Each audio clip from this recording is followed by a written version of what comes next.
இறைவனுக்கு நெருங்கிறதுக்கு கொஞ்சம் இதுவாக இருக்கும்.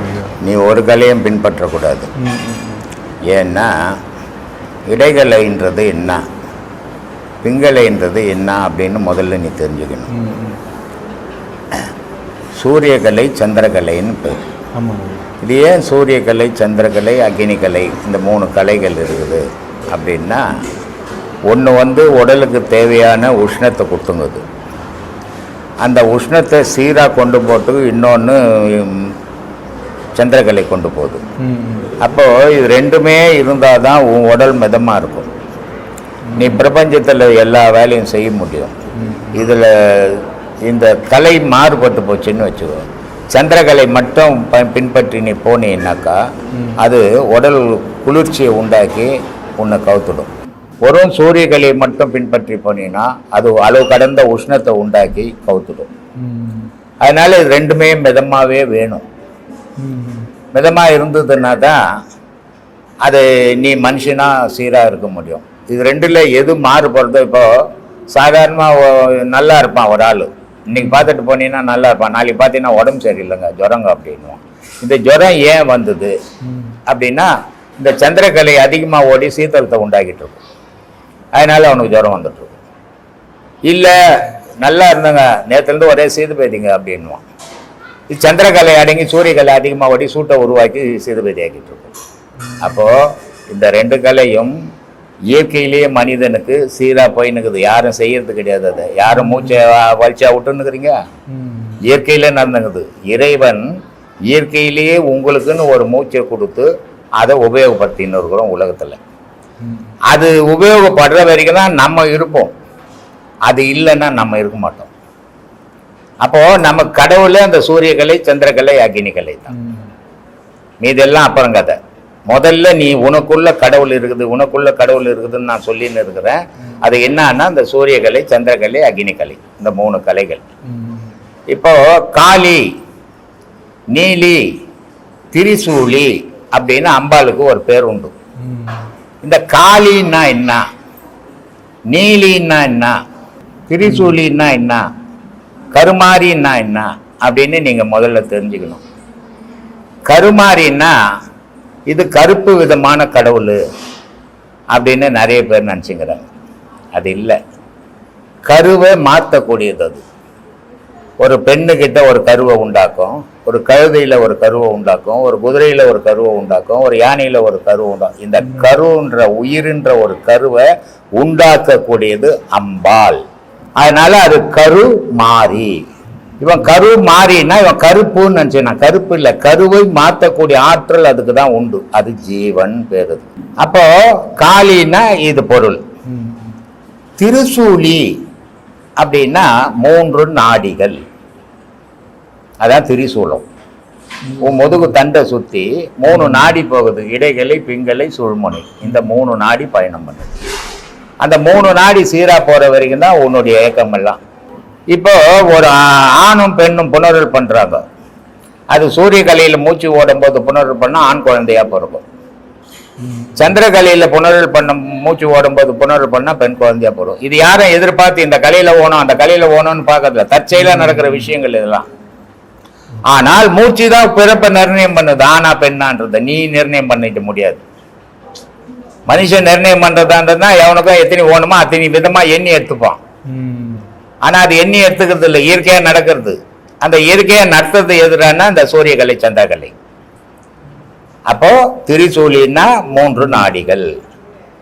நீலி அப்படின்னா அது என்ன, நீலி கெட்டி பொருளும் கிடையாது, தண்ணி பொருளும் கிடையாது. இப்போ ஒரு சாதம் வடிச்சிங்கன்னா, நைட்டு சாதம் வடிச்சிட்டு காலையில் எடுத்தீங்கன்னா வடிக்கும் போது தண்ணியாக வடிச்சிருப்பீங்க, காலையில் எடுத்தீங்கன்னா இழுன்னு இருக்கும். அது தண்ணியாகவும் இருக்காது, கெட்டியாகவும் கல் மாதிரியாக இருக்காது. இந்த விந்துனுடைய நிலை நீலி, அது தண்ணியாகவும் இருக்காது கெட்டியாகவும் இருக்காது. அந்த கஞ்சி தண்ணியினுடைய நிறம் என்னவோ அதுதான் விந்துனுடைய நிறம், விந்துனுடைய நிறம் என்னவோ அதுதான் ஆகாயத்தினுடைய நிறம். அப்போ இந்த 3 செயலை வச்சு தான் நடக்குது. இந்த 2 கலை, சந்திரகலை சூரியகலை, இது 2லயும் மூச்சு ஓடாத போது அக்னி கலையில் மூச்சு ஓடிச்சுன்னா 4 குழந்தை நல்ல குழந்தை பிறந்திருக்கும், ஒரு குழந்தை அழியா பிறந்துட்டு. திருநங்கை ஓடணும்னு யாரும் பெற்றுக்கிறது இல்லை. திருநங்கையா நான் பிறக்கணும்னு யாரும் பிறந்ததும் இல்லை. இந்த கலையில ஓடும் போது அவன் புணர்வு பண்ணான்னா அது திருநங்கையா போயிடும். இது இயற்கையா நடக்கக்கூடிய விஷயம். இதெல்லாம் புரியாத திருநங்கை ஏன் பிறந்தா, எதுக்கு பிறந்தா, இப்படி அது அந்த அவதாரம் அந்த அவதாரம், மனுஷன் கற்பனை எவ்வளவோ அவ்வளோ வரைக்கும் பேசுவோம் அதை பற்றி. ஆனா இங்க இயற்கையா நடக்கிறது இந்த 3 நாடியை வச்சுதான் ஆணு பெண்ணு திருநங்கை இந்த 3 உருவங்களும் மூச்சினுடைய செயலில் இருந்தா உருவாகுது. இதை புரிஞ்சுக்கணும். அதனால நீ இந்த மூச்சை பிடிச்சின்னு போடலாமா அந்த மூச்சை பிடிச்சின்னு போடலாமான்னு கூடாது. உன் எண்ணம் எதுவோ அதில் போயிடும். அந்த மூச்சு அதில் எத்தனை போய் விட்டுடும். ஒன்று நீ மூச்சையை மாத்திட முடியாது.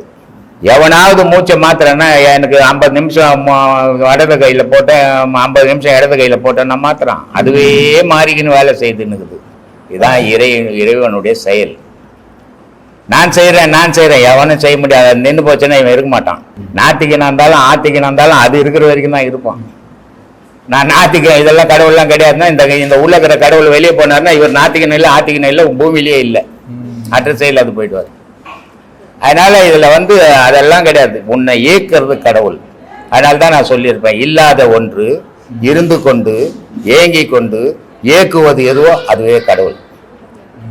கடவுளை நீ பாத்தியா, கடவுளை நீ காட்ட முடியுமா? இதெல்லாம் வீண் வாதம் விதண்டாவாதங்கள். இது அறியாதவன் பேசுற விஷயம். உன் மூச்சை நீ காட்டிட்டு பார்க்கலாம். நான் கடவுளை காட்டுறேன். உன் மூச்சு என் மூச்சு தாங்கன்னு எடுத்து காட்டு. நான் கடவுள் எதுன்னு நான் காட்டுறேன். முடியுமா? முடியாது. உனக்குள்ள இருக்கிற மூச்சு உன்னால காட்ட முடியாது. உலகத்தில் இருக்கிற கடவுளை எவனால காட்ட முடியுமா? உணரக்கூடிய பொருள் அது, காட்டக்கூடிய பொம்மை இல்லை அது. அதனால கடவுள்ன்றத உணரணுமே தவிர அடுத்தவனை காட்டுற பொருள் கிடையாது. அதே மாதிரி உன் மூச்சு இருக்குதுன்றது நீ உணர முடியுமே தவிர இந்த பாரு என் மூச்சின் கையில எடுத்து காட்ட முடியாது. உன் மூச்சையே காட்ட முடியாத போது கடவுளை காட்ட முடியுமா? வாதத்துக்கு வாதம் பண்ணுவாங்க, நான் அறிவாளி அப்படின்ட்டு. அறிவாளி இல்லை, இப்படி பண்றான் அவன் முட்டாளுன்னு அர்த்தம். அவனுக்கு உண்மை விளங்கலைன்னு அர்த்தம். ஏன்னா அவன் உண்மை விளங்கி போச்சுன்னா இப்படி பேச மாட்டான் முதல்ல. அதனால கடவுள்ன்றது ஒண்ணு இல்ல உலகத்துலன்னா உயிரினம்ன்றது ஒண்ணு இல்லை. அது இருக்கிற வரைக்கும் தான் இவன். இப்போ உலகம் உலகம் உலகம் உலகம் மாறி போச்சுங்க. உலகம்ன்றது எது எது உலகம்? இந்த பூமி, இந்த நிலம், காற்று எல்லாம் சேர்ந்து தான் இந்த பஞ்சபூதங்களோட. அது இயற்கையை பார்த்து உலகம்ன்றது எது? உலகன்றது இந்த ஜனங்கள், மக்கள், மனிதன் தான்பா உலகம். மனிதன் தான் உலகம். மனிதன் ஒண்ணு இல்லைன்னா உலகம்னு ஒண்ணு கிடையாது. இது ஒரு கோள். இது பூமின்றது ஒரு கோள். எப்படி சந்திரன் சூரியன் வெள்ளி இதெல்லாம் இருக்குதோ, கோள்கள்லாம் இருக்குதோ, அது மாதிரி பூமின்றது ஒரு கோள் தான். ஆனா உலகம்ன்றது யாருன்னா மனிதன் தான். உலகம் மாறி போச்சுன்னு மனுஷனுடைய செயல் மாறி போச்சுன்னு அர்த்தம். உலகம் எப்பவுமே மாறல. வெயில் வெயிலாக தான் இருக்கும், பூமி பூமியாக தான் இருக்கும், மழை மழையாக தான் இருக்கும். ஆனா உலகம் மாறி போச்சுன்னு பேசுவோம். உலகம் மாறினதே கிடையாது. மாறவும் மாற உலகம் மாறிச்சுன்னா இவன் இருக்க மாட்டான். இவன் மாறிக்கின்னு வரான். அதனால உலகம்ன்றதே இவன் தான். அதனால உங்களுக்கு இருக்க வேண்டிய எண்ணம் என்ன? நான் கடவுளை அடையணும். கடவுள்ன்றது யார்? நான்ன்றது யார்? அதனால்தான் நான் சொல்லுவேன், கடவுள்ன்றதை பத்தி தேடாதீங்க. முதல்ல உங்களை தேடுங்க. நீங்க யாருன்னு தெரிஞ்சுக்கங்க, அப்புறம் கடவுள் யாருன்னு தெரியும்ன்றது. அதனால சூரிய கலியா சந்திர கலியா இதெல்லாம் வேணாம். இப்போ ஒரு கல்யாணத்துக்கு போனா அட்சதை போடுவான். 16 பெற்று பெருவாழ் வாழு. மகான்கள் சொன்னா 16 கலைடா. நான் சந்திர கலை. அது இறப்பு பிறப்பு இல்லாத கலை. அது இப்போ என்றும் 16 மார்கண்டன் கேள்விப்பட்டிருப்ப. மார்கண்டன் என்றும் 16னா இப்போ அவர் எப்பவுமே இருக்கணும். அவருக்கு மரணமே கிடையாது தானே. இப்ப எங்க போனாரு? அவரு இருக்கிறாரா? இல்ல. அப்ப என்றும் 16ன்றது எது? யோசிக்கணும். இத சொன்னா புரியாதுன்னு ஒரு அடையாளத்தை காட்டினான். இவன் பேர் மார்கண்டன். இவன் அப்பா அம்மா சிவங்கிட்ட வரம் வாங்கினாங்க. அவன் செத்தா 16 வயசுல அவனுக்கு சாவு வந்துடும்ட்டு. அவர் ஏன் எப்படி எனக்கு சாவு வரும்? நான் கடவுளை போய் கேட்கறேன். கடவுளை பிடிச்சிக்கினாரு. யம வந்தாரு, பாசக்கயிறை போட்டாரு. அது சிவகயத்திலேயே மாட்டிக்கிச்சு. அப்ப சிவபெருமான் கோவப்பட்டு யமனை எட்டு வச்சாரு. யமன் செத்து போட்டான். இப்படி எல்லாம் ஒரு கதைகள் இருக்கும். இதெல்லாம் எதுக்குன்னா உனக்குள்ள இருக்கிறான் மார்கண்டன். 16 கலை எப்போ உன் சுழுமுனையில நின்று போயிடுச்சோ உனக்கு உலகம் தெரியாது. அது வாசின்னு பேர். அது அந்த வாசியா இருக்கும்போது அது சிவமா இருக்குது. சிவமா இருக்கும்போது அதுக்கு மரணம் கிடையாது. அப்போ மரணம் எப்போ இல்லாத பொருளோ அதுக்கு பிறப்புன்றது ஒண்ணு கிடையாது. இது எப்படிப்பட்ட வாழ்வுனா பெரும் வாழ்வு. இதைதான் வள்ளலார் சொன்னார், மருந்தோ மருந்து நல் மருந்து நம்முள்ளே இருக்கும் பெருமருந்து, இறப்பு பிறப்பு தவிர்க்கும் பெருமருந்து கையிலை மருந்துன்னாரு. ஆகாயத்திலிருந்து வந்த மருந்து பார்த்து அந்த மருந்து எப்பவுமே செத்ததே கிடையாது அப்படின்னு விந்துவ சொல்றாரு. இது 16 கலையில நின்று போச்சுன்னா அங்க மரணம்ன்றதே கிடையாது, அது பெருவாழ்வு. அதை தான் சொல்லி வாழ்த்துறோம். இவனுக்கு அது தெரியாது, என்ன பண்றான், 16 புள்ள பெற்றுங்க, 16 செல்வம். ஜனாதிபதிக்கே 16 செல்வம் கிடையாது. ஆடு மேய்ப்பாரா பைய, மாடு மேய்ப்பாரா, இல்ல அவர் வீட்டுல கோழி வச்சுக்கிறாரா? எப்படி 16 செல்வம் எது எண்ணி சொல்றான்னு சொல்ல மாட்டேன்றான். நானே எத்தனையோ பேர் கேட்டு பார்த்துட்டேன். இதுதான் 16 செல்வங்கள். இந்த 16 செல்வத்துல மரணம் இல்லை, பிறப்பு இல்லை, இறப்பு இல்லை. இதுதான் 16 பெற்று பெருவாழ் வாழணும்னா அந்த கலையை நீ கை கொள்ளணும்னு எல்லாரும் ஆசீர்வாதம் பண்றோம்.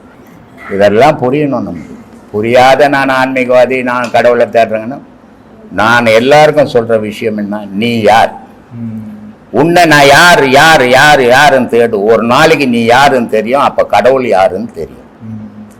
உன்னையே உனக்கு யாருன்னு தெரியாத, கையா காலா உடம்பா தலையா மூக்கா வாயா தெரியாத நான் தாங்கன்னு மாறு தட்டி கிடக்குறீங்க. அதனால உங்களை தேடுங்க, உண்மை விளங்கிடும். இப்ப இந்த பொருள் இல்லாதவருக்கு இவ்வுலகம் இல்லை, அருள் இல்லாதவருக்கு அவ்வுலகில். ஆமா, அதோடைய இங்க நான் ஏற்கனவே சில விஷயங்கள்ல சொல்லி இருக்கிறேன். பொருள் என்ற திருவள்ளுவனுடைய குரல் அது. பொருள் இல்லாதவருக்கு இவ்வுலகம் இல்லை, அருள் இல்லாதவருக்கு அவ்வுலகம் இல்லை. இல்ல சில நிறைய பேர் நாத்திக்கிறங்க, அவர் கடவுள் பத்தி பேசிக்கிறாரு வள்ளுவர், அதை ஒத்துக்க மாட்டாங்க. அவர் சொல்றாரு இன்னொரு உலகம்னு ஒண்ணு இருக்குதான்னு வள்ளுவர் சொல்றாரு அவர் பாடல்ல. ஆனா அதை ஏத்துக்க மாட்டாங்க. ஆனா அவ்வளவு பெரிய மகான் சொல்றாரு, இங்க ஓணும்னா பொருள் ஓணும், அங்க ஓணும்னா அருள் ஓணும். இப்போ பொருள் ஓணும் அருள் ஓணும் ரெண்டு விஷயம். அது என்ன பொருள் ஓணும் இங்க, அங்க என்ன அருள் ஓணும். இங்க நீ ஆம்பளை அப்படின்னா விந்து வெளியேறணும், இது பொருள். இது இல்லைன்னா நீங்க வாழவே முடியாது. அதே நேரத்துல கடவுளுடைய அருள் இல்லாதவனுக்கு அங்க இடமே கிடையாது. அதனால சொல்றாரு, உலகத்துல பொருள் இல்லாதவருக்கு இவ்வுலகில்லை, அருள் இல்லாதவருக்கு அவ்வுலகில்லை. இது ஒரு விதம். அவர் சொன்ன கேள்வி பதில்ல இது ஒரு விதம். இன்னொரு விதம், இங்க பணம் வேணும், இந்த உலகத்துல நீ வாழணும்னா உனக்கு பணம் வேணும், பொருள் வேணும், அப்பதான் நீ இங்க வாழ முடியும். இல்லைன்னா நீ செத்து போயிடுவ, வாழ்க்கை நடத்த முடியாது. அதே நேரத்துல இது மட்டும்தான் முடிவானா இல்ல, இதுக்கு அப்புறம் நீ இதுக்கு அடுத்த வாழ்க்கை நீ இறைவனாண்ட போகணும், அதுக்கு அருள் தேடணும். அப்ப அந்த அருளை எப்படி தேடணும்னா அந்த பொருள் தேடிக்கினே அருளையும் தேடணும்ன்றார். அருள் இல்லைன்னா நீ அந்த உலகத்துக்கு போக முடியாது. அதனால அருள், இறைவனுடைய அருளையும் தேடு. அப்ப ரெண்டு வழியும் நீ தெரிஞ்சுக்கணும். இந்த உலகத்துல வாழற வழி எப்படி, இறைவனை தேடுற வழி எப்படி, ரெண்டையும் தெரிஞ்சுக்கணும். அந்த ரெண்டையும் தான் இங்க சொல்லி கொடுத்துன்னுக்கிறேன். உபதேசம் கொடுத்துட்டு நீ காட்டுக்கு போ, உபதேசம் கொடுத்த ஊட்ட விட்டு ஓடி போடு அப்படின்னு சொன்னதே கிடையாது. வீட்டுக்குள்ளேயே இருந்து சாதிங்க, அதான் சாதனை. ஓடி போறது சாதனை இல்லை, பயம் அது பேரு அப்படின்னு சொல்லிக்கிறேன். அதனால ஞானம்ன்றது இல்லறத்துல இருந்துக்கினே தேடணும். இல்லற நடத்த முடியாது. இப்போ உன் பொண்டாட்டி புள்ளுக்குட்டி நான் கல்யாணம் பண்ணிக்கணுங்க, எனக்கு இப்ப ஞானம் கிடைச்சிச்சுங்க, பொண்டாட்டி புள்ளுக்குட்டி எல்லாம் வானான்னா அது நியாயமா, அது பெரும்பாவம் ஆயிடாதா? அப்ப நீ எங்க ஞானத்துக்கு போறது? இன்னொரு ஜீவனை தவிக்க விட்டு போறதா ஞானம்? அது இல்ல ஞானம். அதனால அவர் சொல்றாரு, இந்த உலகத்துல நீ வாழணும்னா துட்டு ஓனேனா, துட்டு சம்பாதிக்க கத்துக்கோ, அப்பதான் இந்த உலக வாழ்வு வாழ முடியும். சரி, இங்க வாழ்ந்தா மட்டும் போதாதா? இது முடிவு இல்ல, மேல முடிவு இருக்குது. அப்ப அங்க அருள் ஓணும். அதுல நல்ல குரு கிட்ட போய் அருள் எப்படி அடையணும்ன்றதை கேட்டு தெரிஞ்சுக்கோன்னு சொல்லி. மனசு இல்லாதப்ப வந்துட்டு இறைவனை காணலாம் சொல்லுங்க. ஆமா, அப்படி இருக்கும்போது வந்துட்டு அருமீன் அருமீன் ஆசை அருமீன் ஈசனுடைய இருப்பினும் ஆசை அருமீன் என்று சொல்லப்பட்டிருக்கு. அப்போ இறைவனோட இருக்கும்போது மனசு இல்லாதப்ப ஆசை இல்லாம போயிடுது. அப்போ எப்படி வந்துட்டு அங்க வந்துட்டு இறைவனோட இருக்கும்போது ஆசை அருமீன் என்று சொல்லப்படுது. அதனால்தான் சொல்லி இருக்கிறேன், அருமீன் அருமீன் ஆசை அருமீன், ஈசனுடன் இருப்பினும் ஆசை அருமீன். ஆசைன்றது நான் இறைவன் கூட இருக்கிறேன், இப்போ என்ன மாயை ஒன்றும் பண்ணாது அப்படின்னு நினச்சிங்கன்னா அது ஈசனோட இருந்தால் கூட பிடிச்சி காலை பிடிச்சி வயலில் போட்டுடும். அதனால் ஈசன் கூட இருக்கும்போது, இறைவன் கூட இருக்கும்போது கூட ஆசை இல்லாத இறைவன் கூட இருங்கோ அப்படின்னு சொல்கிறதுக்கு தான் அந்த பாட்டு. அந்த பாட்டில் சொல்கிறார் திருமூலர், அருமீன் அருமீன் ஆசை அருமீன், ஈசனுடன் இருப்பினும் ஆசை அருமீன். ஆசை வளர வளர துன்பங்கள் வளரும், ஆசை அழிய அழிய இன்பங்கள் வளரும். இதுதான் அந்த பாட்டினுடைய பொருள். அப்போது நீ ஆசையை எவ்வளோ மனசுக்குள்ளே வளர்க்குறியோ அது துன்பத்துக்கு வழிவகுத்துடும். ஆசையை அழிக்க அழிக்க இன்பத்துக்கு வழிவகுத்துடும்ன்றது தான் திருமூலனுடைய பாடலினுடைய பொருள். அதனால் அருமீன் அருமீன் ஆசை அருமீன், ஈசனுடன் இருப்பினும் ஆசையை அருமீன் அப்படின்னு அந்த பாடலை சொல்கிறோம். அப்போது எப்போ நீ இறைவனோட இருப்ப, இப்போ இங்கே வந்து எல்லாரும் யோகம் கற்றுக்குறாங்க. இப்போ இங்கே வரும்போது ஒரு உபதேசம் வாங்கினோடனே நான் கடவுளை பார்த்துருவேன்னா முடியாது. அதுக்கு காலங்கள் தேவைப்படுது, அந்த காலங்கள் வரையும் காத்திருக்கணும். ஆனால் இங்கே வந்து யோகங்கள் பயின்றலாம் அப்படின்னு சொன்னது மனசு, இறைவனை அடையலாம் சொன்னது மனசு. ஆனால் இறைவனை அடையும் போது மனசு இருக்காது. அப்போ மனமில்லாத நிலையில தான் இறைவன் அடைவேன். அப்போ மனமில்லாத நிலையில் எது போய் இறைவன் அடையணும் உங்களுக்கு ஒரு சந்தேகம் வரும் இல்லையா? மனம்ன்றது உலகத்தை சம்பந்தப்பட்டது, ஆன்மான்றது இறைவனை சம்பந்தப்பட்டது. மனம் போய் ஆன்மாவில் இணையும் போது உலக செயல், உலகம் இருக்குதா இல்லையா உனக்கு தெரியாது. எங்கே நீ கண்ணோ எவ்வளோ தூரம் உன் கண் பாயுதோ அவ்வளோ தூரமும் பேரொளி தான் தெரியும். இதை நான் வீடியோவில் சொல்கிறதால சில பேர் என்கிட்ட சொல்கிறேன், நான் ஆன்மாவை பார்த்துட்டேங்க, அன்னைக்கு கூட எனக்கு ஃபோன் பண்ணுறாங்க, அது எப்படி பாருதுன்னு அது சொல்லவே முடியலங்கன்றான்.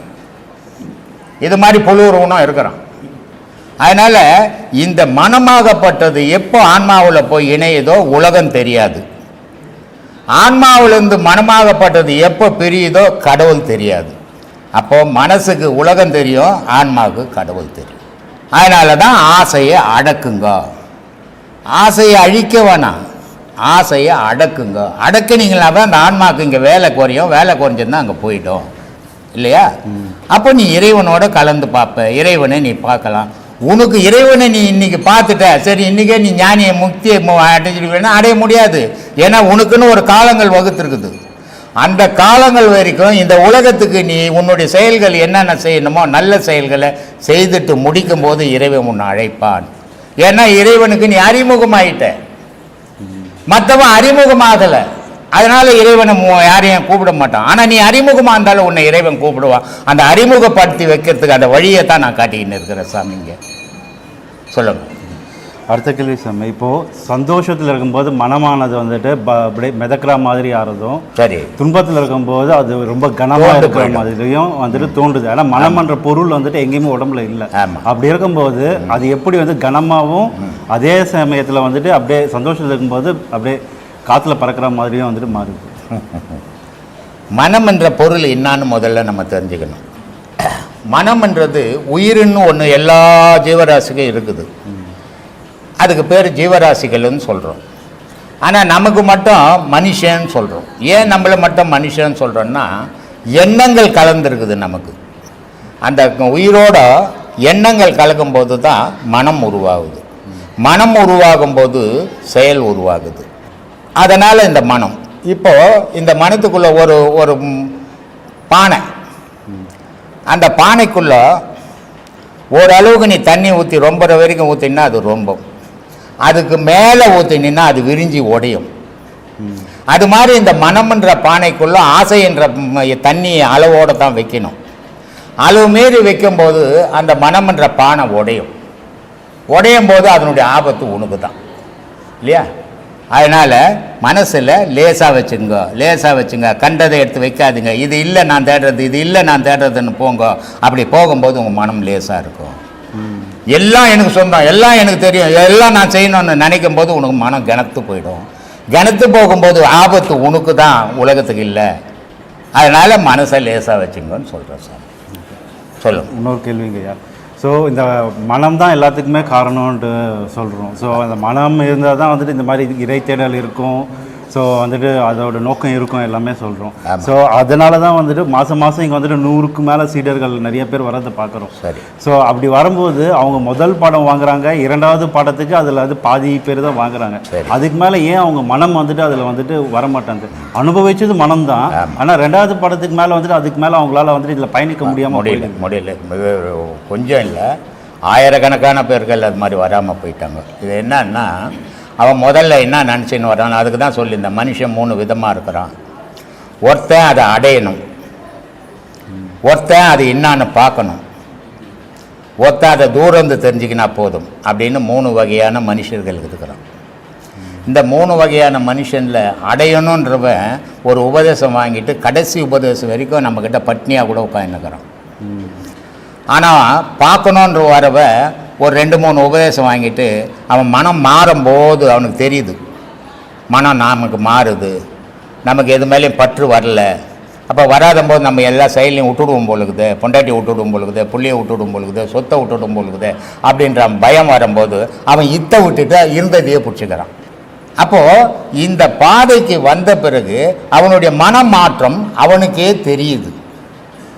தெரியும் போது எதையோ நம்ம விட்டு விலகிறோம் புரியும் போது இதை நம்ம விலகிடுறோம், இது வேணாம் நமக்கு சரிப்படாதுன்னு இத்தை விட்டுட்டு இருந்ததையே பிடிச்சிக்கிறான் இல்லையா? ஒருத்தன் என்ன பண்ணுறான், வரா பார்க்குறான், ஐயோ இது கஷ்டம் பழுகு, நமக்கு வேணான்னு ஓடியே போயிடுறான். இப்படி 3 விதமான மனிதர்கள் இதில் உழல்றான். ஆனால் இதனுடைய உண்மை பொருள் என்னன்னா, பெருவாரி பேர் என்ன நினைக்கிறான், இந்த பாதைக்கு போகிறோம் நம்ம வாழ்க்கையில் சுபிட்சமாக வாழ்வோம், இந்த பாதைக்கு போகிறோம் நம்ம அடுத்தவனை ஏதாவது பண்ணி கெடுத்துடலாம், இந்த பாதைக்கு போகிறோம் நம்ம நினச்சதெல்லாம் சாதிக்கலாம் அப்படின்னு பெருவாரி பேர் வர்றது இங்கே அதுக்கு தான். அதனால தான் நான் வரும்போதே சொல்கிறது, இங்கே தாயத்து தரேன், தகுடு தரேன், உபதி தரேன், எலுமிச்சம்பழம் தரேன், குறி சொல்கிறேன்ற ஆளுங்க நினச்சிக்கின்னு வர ஆளுங்க இங்கே வராதிங்க, அதுக்கு இது இடம் இல்லை, இது கடவுளை பற்றி மட்டும் தெரிஞ்சுக்கிற இடம், அதுக்கெல்லாம் 1000 இடம் இருக்குது போங்க அப்படின்னு சொல்லிடுறேன் நான். ஆனால் அப்படி இருந்து கூட வர்றாரு. அதுதான் ராமகிருஷ்ண பரமஹம்சர் இந்த மனிதனுடைய நிலையை பற்றி சொல்கிறார். 3 விதமான மனிதர்களை பற்றி சொல்கிறார். எப்படி சொல்கிறாருன்னா, 3 பதுமைகள், 3 பொம்மைகள். பதுமைன்னு தெரியல, பொம்மை. 3 விதமான பொம்மை. ஒரு பொம்மை உப்பில் செய்த பொம்மை, ஒரு பொம்மை துணியில் செய்த பொம்மை, ஒரு பொம்மை கல்லில் செய்த பொம்மை. இந்த 3 பொம்மைகளை ஒருத்தன் செய்து எடுத்து போய் கடலில் விடுறான். அப்போது கடலில் விடும்போது இந்த உப்பில் செய்த பொம்மை இருக்குதே, அது கடலுன்ற கடவுளோட கலந்து போயிடுது. அதான் ஞானம். கடலோட கரைஞ்சி போயிடுது, கடவுளுன்ற கடலோடு அது கரைஞ்சி போயிடுச்சு, அது ஞானி. ஆனால் துணியில் செய்த பொம்மை கொஞ்சம் ஈரத்தை நினச்சி வச்சுக்குது, ஏதோ சொன்னது பார்த்தது கேட்டது இதையெல்லாம் கொஞ்சம் நினச்சி வச்சுன்னு அப்புறம் பார்த்துக்கலாம் அப்படின்னு அது தெரியுது. ஆனால் கல் இருக்குது தெரியுமா, அது கொஞ்சம் கூட வலிக்கவே இல்லை. அது மாதிரி ஜென்மங்களும் இங்கே வர்றது உண்டு. ஆனால் நம்ம யாரையுமே நம்ம குறை சொல்ல முடியாது, ஏன்னா இருக்கிற இடம் அப்படி. அதுக்கப்புறம் நீ செய்யலையோ செய்ய மாட்டியோ அது உன்னுடைய சொந்த விருப்பம். ஆனால் இங்கே என்னுடைய கடமை சொல்ல வேண்டியது சொல்லின்னுக்கிறேன். இப்படி 3 விதமான மனிதர்கள் இருக்கிறான் மணிகண்டா. அந்த மனிதர்களில் இப்படி இவனுடைய செயல். சில பேருக்கு இறைவன் அடையணும், என்ன இந்த வாழ்க்கையில் சாதித்தோம், நம்ம அப்பா இருந்தார், அவர் நல்லா சம்பாதிச்சாரு, நம்மளை பெற்றாரு, நம்மளை நல்லா வளர்த்தாரு, இப்போ அப்பாவால் நடக்க முடியாதே உட்காந்துங்கிறாரு. இந்த நிலை தானே நாளைக்கு நமக்கு வரப்போகுது. இந்த நிலை வர்றதுக்குள்ளே நம்ம கடவுள்ன்ற ஒரு பொருளை பிடிக்கணும் அப்படின்னு வரவனும் உண்டு. அப்பா இருந்தார், அவர் தலையெழுத்தாது, என் தலையெழுத்தாது இல்லைங்க, நான் பெரிய வானத்தில் பார்ப்பேங்கன்னு வரவனும் உண்டு. ஆனால் இறைவனுடைய அவனுடைய கட்டிலிருந்து எந்த கொம்பனாலையும் மாறுபட முடியாது. அவன் ஞானியாக இருந்தாலும் சரி, அஞ்ஞானியாக இருந்தாலும் சரி, அவன் போட்ட வட்டத்துக்குள்ளே தான் அவனால் சுத்த முடியும். இறைவன் போட்ட வட்டத்தை தாண்டி எந்த கொம்பனாலையும் சுத்த முடியாது. இவன் கற்பனை எல்லாம் அங்கே செல்லாது. சிவவாய்க்கர் சொல்கிறாரு, கடவுள்ன்றது உலகம் ஃபுல்லாக தேடி தேடி செத்து போனவன் எவ்வளோன்னு எண்ணியே சொல்ல முடியாதுப்பா, கோடான கோடி. சரி, இப்படி கடவுளை தேடி கண்டுபிடிக்க முடியாத செத்து போயிட்டானே, அப்போ நம்ம எப்படி தான் சாமியை கண்டுபிடிக்கிறதுனா உன் உடலுக்குள்ளே கண்டுபிடின்றான். அதனால் சொல்கிறான், ஓடி ஓடி உட்கலந்த ஜோதியை, கடவுளுன்ற ஜோதியை தேடி தேடி செத்து போகணுமோ எண்ண முடியாதான். அதனால் சொல்கிறாரு, ஓடி ஓடி உட்கலந்த ஜோதியை நாடி நாடி நாட்களும் கழிந்து போய் வாடி வாடி வாடி போன மாந்தர்கள் கோடி கோடி எண்ணிருந்த கோடியோ. தேடி கண்டுபிடிக்க முடியாமல் செத்தவன் யாராலம்பா அந்த பேரொலியை. அப்போ அந்த பேரொலி எங்கே தான்ப்பா இருக்குதுன்னா உனக்குள்ளவே இருக்குது. அதனால் சொல்கிறார், உருதரித்த நாடியில் ஒடுங்குகின்ற வாய்வினை கருத்தினால் இருத்தியே கபாலம் ஏற்றவல்லாரில் விருத்தரும் பலராவார் மேனியும் சிவந்தடும் அருந்தரித்த பாதம் அம்மை பாதம். சத்தியமான விஷயம்பா, நீ இருக்கிறிய உனக்குள்ளே கடவுள் இருக்குதப்பா. நீ உலகம்பெல்லாம் போய் தேடிங்கிறிய உனக்குள்ளே தேடிப்பாராம்பான்னு. அதனால் சொல்கிறான், நட்ட கல்லை சுற்றியே 4 புஷ்பம் சாத்தியே சுற்றி வந்து முணுமுணுக்கும் மந்திரம் ஏதடா. நட்ட கல்லும் பேசுமோ நாதன் உள்ளுர்கள். கடவுளும் உனக்குள்ளே இருக்கிறானடா, நீ நட்டு வச்சுக்கிற கல்லடா பேச போகுது, ஏண்டா புரிஞ்சிக்காமல் இருக்கிறேன்றான். இப்படி தனக்குள்ளவே இறைவனை தேடணும். நமக்கு அது புரியல. சாம 4 வேதமும் சகல சாத்திரங்களும் சேமமாக ஓதினும் சிவனை நீர் அறிகிலீர். நீ என்னதான் பாடம் படிச்சினோட புக்கை வச்சுன்னு கடவுள் அறிய முடியாதுடா. ஏன்னா கடவுள் அதில் இல்லை.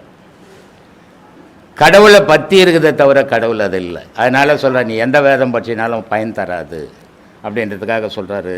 சாம 4 வேதமும் சகல சாத்திரங்களும் சேமமாக ஓதினும் சிவனை நீர் அருகிலேர். காம நோயை விட்டு கருத்துள்ளே உணர்ந்த பின் ஊமையான காயமும் இருப்பன் எங்கள் ஈசனே. காலையில் கூட என்ன சொன்னேன், விந்து 15 நாளைக்கு ஒரு முறை மனிதனுக்கு வெளியேறலாம், தவறு இல்லை, பாதிப்பு வராது. ஆனால் இந்த பழமொழி சொல்லுவாங்க, சும்மா வந்த மூட்டை நிலாவில் கட்டி ஓட்டைன்னுட்டு. அதனால் என் மனைவி நான் எப்போ வேணா போகம் பண்ணுவேன் அப்படின்னு பண்ணினா ஆயில் அராயில் ஆகிடும். ஏன்னா ஒரு மனிதனுக்கு உடலுக்குள்ள உயிராக இருக்கிறது இந்த மூச்சு வர்றது அந்த விந்துவால் தான். அந்த விந்துன்னு ஒரு பொருள் இல்லைன்னா அந்த மூச்சு வராது. அதனால தான் ஒரு உடம்பு சரியான டாக்டர்கிட்ட இட்டுன்னு போனீங்கன்னா முதல்ல கண்ணை திறந்து பார்ப்பான், விந்து இருக்குதா. 2வது விந்து வெளியேறிச்சான் துணியை தூக்கி பார்ப்பான், உயிர்நிலையில் விந்து வெளியே வந்துடுச்சா. இது 2ம் இல்லைன்னா அவனை காப்பாற்ற முடியாது, எடுத்துன்னு போயிடுவான் டாக்டர். அப்போது மூலப்பொருள் விந்து. இந்த விந்துன்ற பொருள் மனிதனுக்கு மட்டுமா இல்லை, எல்லா உயிரினங்களுக்கும் எல்லா செடி கொடி மரத்துக்கூட அந்த விந்து வேணும். அந்த விந்து இருந்தால் தான் அந்த ஒரு செடி வரும். இந்த விந்துவை யார் உற்பத்தி பண்ணான் அப்படின்னா இறைவனே தெளித்து விட்டான் உலகத்தில் எல்லாத்தையும். ஒரு வேப்பங்கொட்டையை யாராலையாவது செய்ய முடியுமா? எவ்வளோ விஞ்ஞானம் வந்தாலும். ஒரு புளியங்கொட்டையை யாராலையாவது எந்த விஞ்ஞானமாக செய்ய முடியுமா? மரபணு மாற்றம் பண்ணிட்டு விந்துவை ஒரு பொருளில் இருந்து எடுத்து வேறு 2யும் சேர்த்து இன்னொரு பொருளை செய்கிறான். ஆனால் இன்னொரு பொருள் இல்லாமல் அந்த விந்துவை மட்டும் எடுத்து செய்ய முடியாது. அப்போ 2 பொருள் தேவைப்படுது. அது அந்த 2 பொருள் தான் ஆணு பெண்ணுன்ற பொருள். இந்த 2 இல்லைன்னா உலகம்னு ஒன்று இல்லை, கடவுள்னு ஒன்று இல்லை.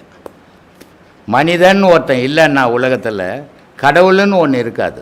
யார் சொல்லுவான் அந்த கடவுள்னு? மனிதன் தானே சொல்லிக்கின்னுக்கிறான். கடவுள் எங்கேயாவது ரோடோட வந்து நான் தான் கடவுள்னு சொல்லியிருக்குது. இது ஏன் மனிதன் சொல்லிங்கிறான், மற்ற ஜீவராசி ஏன் சொல்ல? கடவுளே உனக்குள்ளே தாண்டாக்குது, கடவுள் தாண்டா உங்கள்கிட்ட பேசினுக்குது. அது புரிஞ்சிக்காமல் நடந்துன்னு இருக்கிறீங்க. அதனால் எந்த வேதங்களை படித்தாலும் சரி, அதனால் அது படிக்கிறதுக்கும் பொழுதுபோக்குறதுக்கும் அதை பற்றி தெரிஞ்சுக்கிறதுக்கு உதவுமே தவிர கடவுளை அடைய உதவாது. கடவுளை அடையணுன்னா உன் மனம் கை கொள்ளணும். அதை உன் மனத்துக்குள்ளே ஒரு வைராக்கியம் வரணும். அப்போ தான் அந்த கடவுளுன்ற பாதையை பயணம் பண்ண முடியும். மனுஷன் யாரை கேட்டாங்க காலையில், பாவம் பண்ணுறமே அது எப்படி ஒழிக்கிறது அப்படின்னு. பாவம் பண்ணுறதை எப்படி ஒழிக்குது? பாவம் எதுலேருந்து உருவாகுது? ஒரு பொடி சோறு போடுற ஒருத்தருக்கு பாவம் வருமானா வராது. ஆனால் ஒரு துளி விந்து விட்டேன்னா அதில் பாவம் இருக்குது. பாவமும் புண்ணியமும் எதில் இருக்குதுன்னா விந்துவில் தான் இருக்குது. அதனால்தான் சொல்லலாம், மாதா பிதா செய்த பாவம் உன்னை தான் தாக்குதுரா அப்படின்றான். அவங்க என்ன பாவத்தை விலைக்காக கொடுத்தாங்க? இல்லை, அவங்களுடைய விந்துவும் சுரோநிதத்தில் இருந்த பாவம் இந்த பிள்ளைக்கு வந்தது. அப்போ பாவம்ன்றதே விந்துக்குள்ளே தான் இருக்குது. அப்போ அந்த பாவத்தை அழிக்கணும்னா நீ விந்துவாலேயே அதை அழிக்கணும். அதை எப்படி அழிக்கணும் அப்படின்னா, இடுப்புன்ற ஒரு பகுதியில் விந்துன்னு ஒன்று இருக்குது, உயிர்நிலைக்கு மேலே. அந்த விந்து சொல்கிறார், மூலமான குலத்திலே முளைத்தெழுந்த கோரையை, பாவம் என்ற கோரை அந்த விந்தில் முளைச்சி போய் கிடக்குதான் ஏராளமாக. அதனால் பாவம் தொடர்ந்துக்கினே இருக்குதான். அதனால் சொல்கிறார், மூலமான குலத்திலே முளைத்தெழுந்த கோரையை காலமே எழுந்து 4 கட்டு அறுப்பிறாகில் பாலனாகி வாழலாம் பரபிரம்மம் ஆகலாம் அப்படின்னாரு. அன்னாடம் காலையில் எழுந்து 1 மணி நேரம் இந்த பாடத்தை நீங்கள் பண்ணீங்கன்னா காலப்போக்கில் உங்களுடைய பாவமெல்லாம் அழிக்கப்படும். அதை மனசில் ஊர்ஜிதமாக முடிவோடு வச்சுக்கின்னு பாடம் பண்ணிங்கன்னா கண்டிப்பாக உங்களுக்கு எல்லோராலையும் பாவத்தை அழிக்க முடியும். பாவம் பண்ணாத மனிதனே உலகத்தில் பிறக்கலை. எல்லாரும் பாவம் பண்ணி தான் இருக்கிறோம். ஆனால் அதை அழிக்க வழி தேடிக்கணும். பாவம் பண்ணது விதியாக இருக்கட்டும், அதை அழிக்க முயற்சி பண்ணுறது மதியாக இருக்கட்டுமே. ஏன் அது இருக்கக்கூடாது? அப்படி அழிச்சிட்டா நமக்கு நிம்மதியான வாழ்வு கிடைக்குமே, சுத்தமான பரிபூர்ணமான பொருள் நமக்கு கிடைக்குமா, இறைவன் கிடைப்பானே. அதனால் இந்த மாதிரியான வழிமுறைகளில் கடைப்பிடிச்சி போனீங்கன்னா கண்டிப்பாக நீங்கள் நல்லா இருப்பீங்க. கறி சாப்பிடக்கூடாதா, மீன் சாப்பிடக்கூடாதா, இறை சாப்பிடக்கூடாதான்னு சில பேர் கேள்வி கேட்குறாங்க. சொல்கிறா பத்திரகிரி, மண்ணுயிரை கொன்று தின்று உழலாமல் தன்னுயிர் போல் நினைத்து தவம் முடிப்பது எக்காலன்றான். உலகத்தில் உள்ள உயிரெல்லாம் என் உயிர் மாதிரியே நினச்சின்னா அதான் ஜீவகாரணியம். அந்த மாதிரியான நினைவை உன் உள்ளத்தில் உருவாக்கினா அதான் உண்மையான ஜீவகாரணியம். எல்லா உயிரையும் என் உயிர் போலே நினைக்கணும். ஒரு துளியூண்டு நெருப்பு பட்டால் நம்ம உடல் எவ்வளோ துடிக்குது, அடுத்த உடலில் கத்தி வச்சு இருக்கும்போது அது எவ்வளோ துடிக்கும். அந்த துடிப்பை நீ ரசிக்கிற. ஏன்? உன்னுடைய வாய்க்காக, உன்னுடைய நாக்குக்காக. அதை துன்பப்படுத்தி நீ சாப்பிட்டு அதில் சுகமடைகிற. இந்த உடல் வளர்க்குறதுக்காக அதெல்லாம் சாப்பிட்டுக்கிற. இந்த உடல் மண் சாப்பிட போகுது, உன்னை புழு சாப்பிட போகுது. அதை யோசிக்கவே இல்லை நீ. அதனால் வாழுங்காலத்தில் பிற உயிர்களுக்கு துன்பம் கொடுக்காம வாழ முயற்சி பண்ணுங்க. அந்த முயற்சி உங்களுக்கு வெற்றியை தரும். சொல்கிறான், மாடு கன்று செல்வம் மனைவி மைந்தர் மகிழவே மாட மாளிகை புறத்தில் வாழுகின்ற நாளிலே ஓடி வந்து காலதூதர் சடுதியாக மோதவே உடல் கிழன்று உயிர் கழன்ற உண்மை கண்டும் உணர்கிறேன். நான் வீடு கட்டிக்கிறேன், என் பொண்டாட்டி நல்லா இருக்கணும், என் புருஷன் நல்லா இருக்கணும், என் பிள்ளைங்க நல்லா இருக்கணும், நான் நல்லா இருக்கணும், வீடு வாசல்லாம் கட்டியிருக்கிறீங்க. ஆனால் அது தேவை மனிதனுக்கு, அது அத்தியாவசிய பொருள். ஆனால் அதுவே வாழ்வு இல்லை. அதை விட உயர்ந்த வாழ்வு ஒன்று இருக்குது, இறைவனுடைய வாழ்வு. இறைவன் நினைவிலேயே நம்ம வாழணும் அப்படின்றான். அதனால் சொல்கிறான், காதலாகி கசிந்து கண்ணீர் மல்கி ஓதுவார் உய்விப்பதற்கு நாதனாம் நாமம் நமச்சிவாயமேன்னா. இப்போ நமச்சிவாயமேன்மா அது என்னமோ ஒரு மதத்தை சம்மந்தப்பட்டது, ஒரு ஜாதியை சம்மந்தப்பட்டது மாதிரி நினைப்பீங்க. நமச்சிவாயம்னா நம்ம உடல், நாதன்னா கடவுள். இந்த நமச்சிவாயம்ன்ற உடலில் நமச்சிவாயம்னா 5 பொருள்கள், பஞ்சபூதங்கள். நான்னா மண், மான்னா தண்ணி, சீனா நெருப்பு, வான்னா காற்று, யான்னா ஆகாயம். இதான் நமச்சிவாயம். இந்த நமச்சிவாயம் என்ற 5 பஞ்சபூதத்துக்குள்ளே தான் இறைவன் வாழ்ந்துக்கிறான். நாதன் பேர். நாதன்னா ஓசைன்னு அர்த்தம். இப்படிப்பட்ட இறைவனை நமக்குள்ளே வச்சுன்னு உலகம் ஃபுல்லாக சுற்றி தேடின்னு கிடக்கிறோமே, ஏன் நம்ம உணரலை? ஏன் அதை தெரிஞ்சுக்கல? ஏன் தெரிஞ்சவன் சொன்னாலும் எடுக்கலை? ஆசைன்ற மண்மூடி கிடக்குது நம்ம மனம். அதை முதல்ல தூய்மைப்படுத்துங்க, உங்களுக்கு எல்லாமே விளங்கிடும், எல்லா உண்மையும் இப்போ தெரியும். சாய் தர்மா டிவி ஒரு புனிதமான தொழிலை செய்துன்னு இருக்காங்க. காசுக்காகவோ பணத்துக்காகவோ அவங்களுடைய செயல் இல்லை. உலக மக்களுக்கு நன்மை தெரியணுன்றதுக்காக, நல்லது தெரியணும், நல்லதை தெரிஞ்சுக்கணுன்றதுக்காக சாய் தர்மா டிவி ஒரு புனிதமான செயலை செய்துன்னு இருக்கிறாங்க. இதை பார்க்கக்கூடிய ரசிகர்கள் அத்தனை பேரும் இதை பாருங்கள், அவங்களுக்கு சப்ஸ்கிரைப் பண்ணுங்கள். அது அவங்கள இன்னும் மேலும் மேலும் ஊக்கப்படுத்துறதுக்கு ஒரு வழியாக இருக்கும். இதை உங்களை தாழ்மையோடு நான் கேட்டுக்கிறேன். ரொம்ப நன்றி, வணக்கம். சொல்லுங்கப்பா.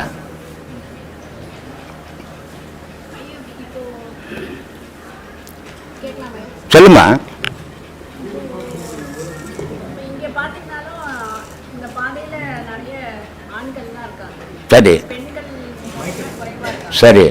நீங்க சொல்றதுலயும் பாத்தீங்கன்னா விந்து சம்பந்தமா தான் சொல்றீங்க. ஆமாம். அப்போ பெண்கள் இந்த பாதையில இப்போ நீங்கள் தானே சொன்னீங்க இங்கே வெறும் ஆம்பளைங்களாக இருக்கிறாங்கன்னுட்டு. வெறும் ஆம்பளைங்களாக இருக்கிறதால விந்துவை பற்றியே பேசின்னுக்கிறேன். இந்த ஆம்பளைங்களாம் பெண்களாக மாறிட்டு வெறும் பெண்களாக என் கண்ணுக்கு தெரிஞ்சாங்கன்னா சுரோனிதத்தை பற்றி பேசுவேன். புரியுதா? சுரோனிதம்ன்ற ஒரு பொருள் இல்லைன்னா ஒரு உயிர் என்ன இந்த உலகத்துக்கு வராது. அதே நேரத்தில் விந்துன்னு ஒரு பொருள் இல்லைனாலும் இந்த உடல் உபயோகப்படாது.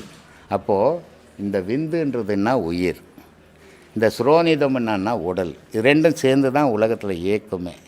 இரவும் பகலும் தானே இயக்கம். அது மாதிரி ஆணும் பெண்ணும் சேர்ந்து தான் இயக்கம்.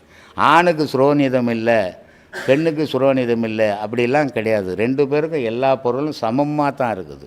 அவன் உயிரை கொடுத்தான்னா நீ உடலை கொடுக்குற. அவனும் உயர்ந்தவன் இல்லை, நீயும் தாழ்ந்தவன் இல்லை. ரெண்டு பேரும் சமமான பொருள் தான். அதில் ஏற்றத்தாழ்வே கிடையாது. ஆனால் இந்த மனம் தான் ஏற்றத்தாழ்வை உண்டாக்கிக்குது. அதனால் மனத்தை சீர் பண்ணோம்னா ஏற்றத்தாழ்வு போயிடும். அதனால் ஆணு பெண்ணுன்றதே ஞானத்துக்கு கிடையாது. ஏன்னா பெண்ணுன்றதும் ஆணுன்றதும் உடல் அமைப்பு தானே தவிர ஆன்மாவுக்கும் உயிருக்கும் அது கிடையாது. உயிர் ஆன்மாவா பெண்வா கிடையாது. அதனால் அது இறைவனை அடையிறதுல தவறே கிடையாது. ஆண் தான் அடையணும், பெண் தான் அடையணும். இதில் என்ன ஆணுக்கும் பெண்ணுக்கும் ஒரு வித்தியாசம்னா, பெண்ணுன்றவன் இப்போ ஆணுன்றவன் மதுரையிலேருந்து வரான், ஒரு ஒண்டியாக வந்துடுறாங்க. பெண்ணுன்றவன் ஒண்டியாக வர முடியாது. ஒரு அச்சம், குடும்பத்தில் விடமாட்டாங்க, ஒரு பயம். இந்த பயம் பெண்ணுக்கு இருக்கிறதால இங்கே பெண்கள் கம்மி. அந்த பயம் இப்போ இல்லாமல் இருக்கிறதால ஆண்கள் ஜாஸ்தி. இவ்வளோ தான். ரெண்டு பேரும் சமந்தான். எனக்கு வேற்றுமையே கிடையாதும்மா. ஐயா ஒரு வருஷமாக பார்க்குறவங்களாம் இருக்கிறான். அதனால் என்ன நெட்டில் வந்தால் எல்லோரும் பார்க்க போகிறாங்க. என்னை பார்த்துனா அதிசயமா? அது 4 பேர் வர மாதிரி நானும் வந்தேன். நான் ஒன்றும் அதிசயம் கிடையாது. நானும் உங்களை மாதிரி ஒரு சராசரி ஆள் தான். ஏதோ அனுபவத்தை பேசிக்கிறேன், அவ்வளோதான். நான் ஒன்றும் வானத்திலிருந்து குதிக்கலை. நான் ஒன்றும் மகா ஞானி கிடையாது. இதெல்லாம் ஏன் விட்டு வச்சுக்கிறேன்னு பார்க்குறியா? இங்கே இருக்கிறவங்கள அடையாளம் தெரியறதுக்கோசம் வச்சுக்கிறேன். இந்த கட்சிக்காரங்க ஊர்வலமான கொடி பிடிச்சி போவாங்க தெரியுமா?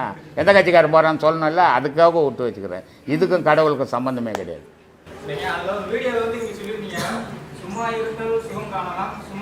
முடியுமா? எல்லாம் கரெக்டு. நீ சொன்னதெல்லாம் கரெக்ட், நான் சொன்னதும் கரெக்ட் தான். உன்னால் முடியுமா?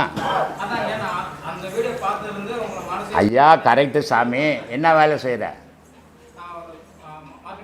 ஏம்மா சரி, கல்யாணம் ஆயிடுச்சா? இதெல்லாம் விட்டுடு, மார்க்கெட்டிங்கெல்லாம் விட்டுடு. வீட்டில் கதவை மூடிக்கணும், சும்மா இரு, சுகம் கிடைக்கும். முடியுமா? பேசுறது இல்லைன்னா என்ன இது? பயிற்சி, முடிவு பண்ணி போகிறது. செத்தவனுக்கு சமம் ஞானி. அஞ்ஞானத்தில் இந்த மாதிரி உட்காந்து 1000 கேள்வி கேட்கலாம். போக முடியுமா? முடியாது. அப்புறம் இதை கேட்டு என்ன பண்ண போகிறேன்? யாரோ சொல்லி கொடுத்தாங்க பாரு, அதை செய்து நேரு ஒரு காலத்தில் கிடைக்கும். சொல்லுங்க. ஒரு மார்க்கெட்டிங்கு போகிறேன்னா எவ்வளோ ஆசை வேணும், எவ்வளோ அலையணும், எவ்வளோ துன்பப்படணும். நீ எங்கே சும்மா இருக்குது? நாளைக்கு எங்கே போகணுன்னு ராத்திரிக்கெல்லாம் யோசித்துக்கின்னு நீ எங்கே சும்மா இருக்க முடியும்? சும்மா இருந்து தானா உலகத்தில் அவனே மகா ஞானி. ஏன்னா சாவும்போது கூட அவன் சும்மா இருக்க மாட்டான். என் பொண்ணு வந்தால் பார் பால் ஊற்றுன்னுவான். சும்மா இருக்கவே முடியாத விஷயம். சும்மா இருக்க முடிஞ்சவன் மகான் மட்டும்தான், மனுஷனால் முடியாது. பேசுறதுக்கெல்லாம் நல்லா இருக்கும், இயற்கை நிஜத்துக்கு வர முடியாது. அதில் சொல்லுப்பா. வா சாமி. மலேசியாக்காரா? வா. ஏம்மா சரி, பிடிச்சும் போட்டோம். யார் சொன்னது? நீ ஏன் அவன் பேச்ச கேட்ட? உன் பசிக்கு நீ சாப்பிட வேண்டியது தானே. பசி உனக்கு, அவனுக்கு சோறு இல்லை, அதனால் சாப்பிடக்கூடாதுன்ட்டா. உனக்கு சோறு, நீ சாப்பிட்ரு. ஒன்றும் கிரானம் ஒன்றும் பண்ணாது. ஏன்னா கிரானமே ஒரு கடவுள் தான். அது வருது இங்கே, இது போது இங்கே மறைக்குது, அது போய் கிரானம். உன் வைத்தியம் மறைச்சிது. அது கிரகத்தோட கிரகம் சேர்ந்து மறையிறது பார்த்து சூரிய சந்திரன். இது ஒரு காலத்தில் இத்த மறைக்கும், அது ஒரு காலத்தில் அத்தை மறைக்கும். உன்னை எது மறைச்ச? சோத்துப்பான் திறந்து தானே பார்க்குது. நல்லா சாப்பிட வேண்டியது தானே. அதுக்கும் இதுக்கும் சம்பந்தமே இல்லை சாமி. இது சும்மா பயம்புறுத்தி வைக்கிறது. ஏன்னா இந்த மின்னல் வருது தெரியுமா, மின்னல் மழை பெஞ்சா அதை பார்த்தா கண்ணு போடும். போதில்ல, போதா இல்லையா? ஏன்னா இந்த கண்ணு அதனுடைய பவரை தாங்காது. அதே மாதிரி இந்த சூரிய வெளிச்சம் நேராக பூமியில் படும்போது தீமை கிடையாது, கிருமி கிடையாது. இந்த சந்திரன் போய் அந்த சூரியனை மறைக்கும் போது இந்த ஒளி இந்த உலகத்தில் படாதால கிருமி நாசினிகள் அதிகம். அது எல்லாத்துலேயும் தொட்டுக்கும் இருக்கும். அதனால் அந்த நேரத்தில் சாப்பிட்டு நீ அவதிப்படாதேன்னு சொல்லி வச்சுக்கிறாங்க. நீ என்ன பண்ணு, அது இருந்துட்டு போட்டுங்க. நான் சாப்பிட்டேன் இன்றைக்கி கிரான் தண்ணி கூட, என்ன ஒன்றும் பண்ணலை. உன்னை என்ன பண்ணணும்னு நினச்சிக்கினீங்கன்னா சாப்பிடாத. அது என்ன பண்ணுது, அதுவும் ஒரு கடவுள் தானே. சாப்பிட்டீங்கன்னா உன்னை ஒன்றும் பண்ணாது. வா சாமி. நம்ம நம்புறதுனால அது வந்து நம்பிக்கை தான் அது செய்யணுன்றது அப்படிங்களா? இப்போ கிரானம் பிடிக்குது, இந்த மாதிரி தீட்டு தொடாது அப்படின்றாங்க இல்லையா? அப்போ நம்ம நம்புறதுனால அது அந்த மாதிரி பக்குவத்துக்கு வர வச்சு அது இருக்குதா இல்லையா? இன்னும் கிரானம் இருக்குன்னு பிடிக்குதா இல்லையா? அப்புறம் நம்புறது என்ன, நிஜம் தானே அது? அது உன் விருப்பம் ஐயா. இதெல்லாம் அவன் மன சம்மந்தப்பட்டது. இப்போ இந்துக்கள்லாம் இருக்கிறான்னு வச்சுக்கோ, கிருத்திக்குங்க இன்னைக்கு கவிச்சு சாப்பிடக்கூடாது, பாய் சாப்பிடாது பண்ணா மனுஷன் தானே அவன். மன சம்பந்தப்பட்டது, அதை போய் பெருசாக பேசி கேட்டுக்கிற. விருப்பப்படுறது நீ செய்யிட்டு போ, யார் தடுக்க போகிறான் உன்னை? வா சாமி. ஐயோ எத்தனை வாட்டி தான் சொல்கிறது இதை நான். கடவுள் தெய்வம் இப்போ தான் வரியா? அடுத்த வாட்டி சொல்கிறேன் உனக்கு. ஏன்னா சொல்லி நேற்றுலேருந்து சொல்லி சளிச்சு போய்க்கிறேன். நேற்று பிரான்ஸ் டிவிக்காரனுக்கே சொல்லிட்டேன், இப்போ சாய் தர்மா டிவிக்காரருக்கே சொல்லிட்டேன். உன்னை எத்தனை வாட்டி தான் அதை சொல்கிறது? என்ன கேட்ட? என்னப்பா கேட்ட?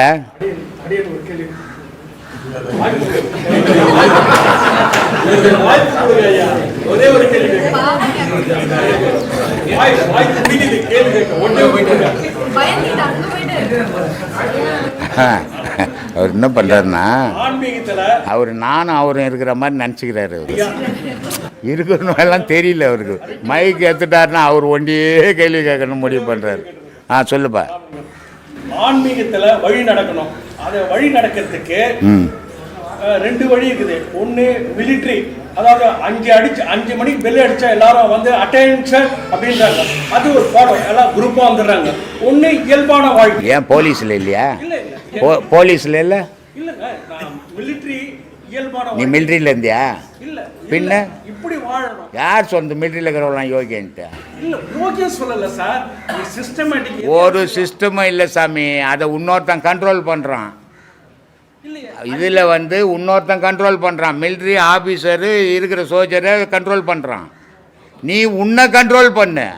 5 மணிக்கு அடிச்சா எல்லாம் ஐயா வாசந்தி போயும் போகிறானே, என்னப்பா அவள் பாகிஸ்தான்காரன் வந்து கூட்டு போட்டா சாஞ்சி போய் அட்டேன்சான்னு இன்னும் செத்து போகிறானே. அதே மாதிரி 4 மணிக்கு எழுந்துக்கணும், 4 மணிக்கு எழுந்துக்கணும். அது மாதிரி அந்த சிஸ்டமேட்டிக்கை கொண்டு வர்றது மிலிட்ரி வழி. நீ எப்பவுமே வர முடியாது சாமி. இன்னொரு பிறவியத்தின்னா கூட வர முடியாது, முடியாது. ஏன்னா நீ யோசித்து தூங்கத்துக்கு 1 மணி ஆகி போகுது. ராத்திரி ஃபுல்லாக யோசிக்கிற, அப்புறமா தூங்கிடுற. நீ கட்சியில் 6 மணி ஆகி போகுது முழிக்கும் போது. விட மாட்டாங்களா? இது மிலிட்ரி இல்லை, இது ஆன்மீகம். இதை பற்றி பேசு, மிலிட்ரியை பற்றி ஏன் பேசுங்கிறப்பா? அதனால தான் உன்னை பேசாத. என்ன எது தேவையோ அதை பேசலை, நீ தேவையற்றதை பேசுங்கிற பாரு. அதனால தான் பேசாத. என்ன நான் இல்லை, என்கிட்ட இருக்கிற சீடர்கள் எல்லாருமே நல்லா பாடம் பண்ணுறவங்க. அவன் ராத்திரி 12 மணிக்கு பட்டானா கூட காலையில் 4 மணிக்கு அவன் எழுப்புவானா, அவன் எழுப்பிட்டான் அவனை. இதுதான் ஆன்மீகம். இது யாரும் பெல் அடிச்சு எழுப்ப வேண்டியதில்லை, அவன் பெல் அடிச்சு கூப்பிடுவான். மிலிட்ரியில் இங்கே பெல் அடிக்கவே வேண்டியதில்லை, உள்ளே பெல் அடிக்கும். மணி 4 சேர்ந்து பாடம் பண்ணுறான்னு. நல்லா பாடம் பண்ணுறவனுக்கு, பயணம் பண்ணுறவனுக்கு. உனக்கு இல்லை, உனக்கு எப்பவுமே வராது எழுப்பாது. ஏன்னா எழுப்புற பொருளே இல்லை உங்கள்கிட்ட. சொல்லுப்பா. ஏம்மா? ஜீவகாரணியம். புலால் உண்ணாத இருக்கிறது ஜீவகாரணியம், மற்றதுக்கு துன்பம் கொடுக்காத இருக்கிறது ஜீவகாரணியம். மீன் சாப்பிட போகிறேன், கறி சாப்பிட போகிறேன், இதெல்லாம் எனக்கு தேவையில்லை அப்படின்னு சொல்கிறது ஜீவகாருண்யம். கட்டுப்பாடாக இருக்கிறது ஜீவகாருண்யம். சரி இல்லைங்க, சாமியார்கிட்ட போனுங்க, அவர் சாப்பிடக்கூடாதுட்டாங்க. 4 நாள் தாங்க இருந்தேன் நான், எனக்கு அப்புறம் முடியலங்க, இப்போ 1.5 கிலோ போட்டுங்கன்றது ஜீவகாருண்யம். பெங்களூர்லேருந்து 2 பேர் வந்தாங்க, 2 மாதம் வந்தாங்க அவங்க. நான் இங்கே சொன்னேன், இந்த பாடம் பண்ணுறவங்க யாரும் கவுச்சி சாப்பிடக்கூடாது, சாப்பிட்டீங்கன்னா இந்த பாடம் பலன் தராது அப்படின்னு சொன்னேன். இதை கண்ட்ரோல் பண்ணுறதுக்காக அவர் 2 மாதம் வந்தார். அப்புறமா என்கிட்ட கேட்டார், சாப்பிட்றதா இருந்தால் பாடம் வாங்காதன்ட்டு, எதுக்கு பெங்களூர்லேருந்து இவ்வளோ செலவு பண்ணி வரேன்ட்டு.